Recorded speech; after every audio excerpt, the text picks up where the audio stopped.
চাঁচলে সোনার দোকানে দুঃসাহসিক ডাকাতির ঘটনায় রেশ কাটতে না কাটতেই আবারও ডাকাতি।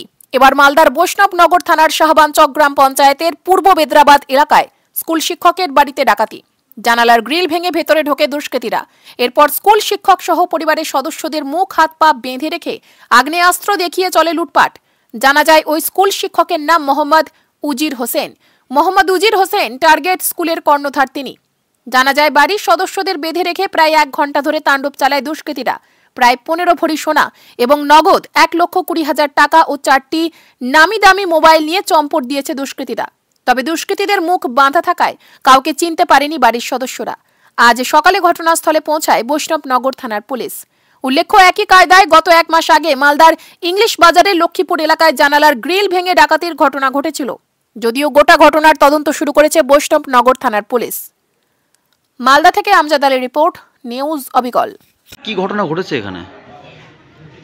আমি ঘুমিয়েছিলাম, আমি শেষ ঘুমিয়েছি, আমার বাথরুম পেয়েছিল 1:15 ঘুমিয়েছি। তারপরে শুয়েছিল, হঠাৎ করে আমার ঘুম থেকে তুললো, গলা ধরলো, আমি আটকে উঠলাম, দেখি চুপ চুপ বলছে, আওয়াজ মাত করো। যে আমার গলায় পিস্তল ধরলো, বড় ভোজালি নিয়েছিল। তারপর আমি যখন উঠে বসলাম, আমাকে হাত পা বেঁধে দিল, না পা বাঁধেনি, হাত বেঁধেছিল পিছন দিকে। খুব কষ্ট হচ্ছিল, আমার রক্ত সঞ্চার, আমি রোগী মানুষ, প্রেশারের রোগী, এত শক্ত করে বেঁধেছিল, রক্ত চলাচল বোধহয় বন্ধ হয়ে গেল, আমি মরে যাব। আমি ঢিল করতে বললাম, খুললো না। আমার পাশে আমার ছেলে ঘুমাচ্ছিল, প্রায় 13-14 বছর বয়সের ছেলে, ওকে তুললো, ওর হাত বাঁধলো।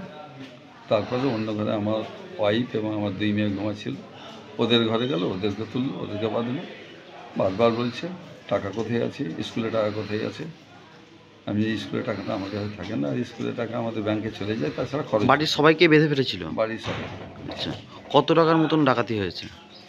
সব মিলিয়ে যা সম্পদ নষ্ট করেছে, সোনা থেকে আর নগদ ক্যাশ থেকে 15-16 লাখ টাকা হয়ে যাবে। আচ্ছা, কত ভরি সোনা ছিল আর কত লক্ষ টাকা ছিল?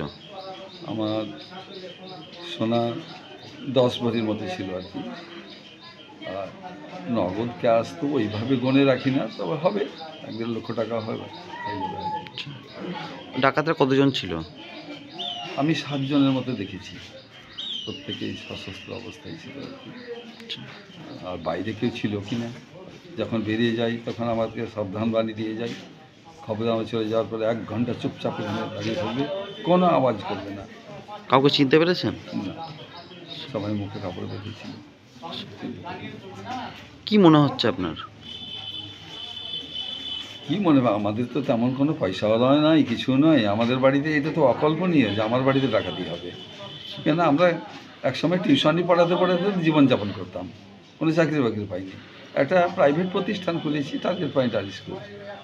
ওখান থেকে স্কুলের রেজাল্টের জোরে গোটা পশ্চিমবঙ্গে একটা খ্যাতি পেয়েছি। খ্যাতির জোরে বিভিন্ন জেলার, পশ্চিমবঙ্গের সমস্ত জেলা থেকে এখানে ছাত্রী ভর্তি হতে আসে। এটাই দেখেছে হয়তো ওরা, নাকি জানি না, হয়তো ভেবেছে যে প্রচুর, কিন্তু প্রচুর টাকা ইনকাম হলে তো তাকে তো স্কুলের খরচ রয়েছে।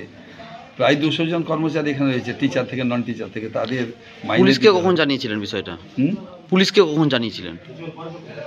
পুলিশকে একটু সকালেই, যেহেতু রাত 3টার দিকে ঘটনা মোটামুটি। পুলিশ কখন এসেছিল? পুলিশ এলো ওই 7টার দিকে, 7টা নাগাদ এসেছিল। আপনার নাম? মোহাম্মদ উজির হোসেন।